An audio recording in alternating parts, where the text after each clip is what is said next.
আসসালামাইকুম ভিউয়ার্স, আজকে আমি দেখাবো মাসকালের ডাল রান্না। মাসকালের ডালটা আমি প্রায় ঘন্টাখানেক ভিজিয়ে রেখেছিলাম।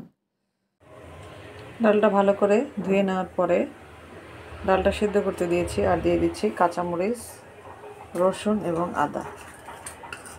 দিচ্ছি ছোটো সাইজের দুটো তেজপাতা, তো দিয়ে দিচ্ছি এলাচ এবং দারচিনি।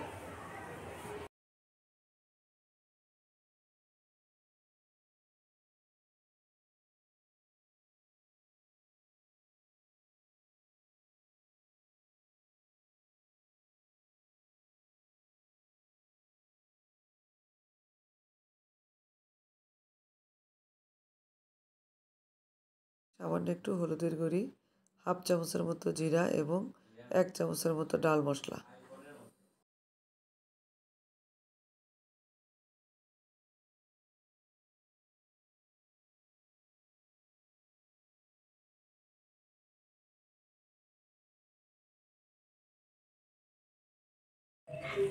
সিম ভাজা, বেগুন ভর্তা আর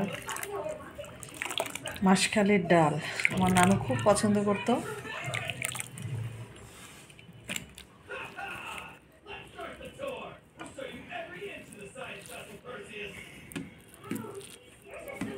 মাসকালের ডাল দিয়ে বেগুন ভর্তা খেতে খুবই স্বাদ।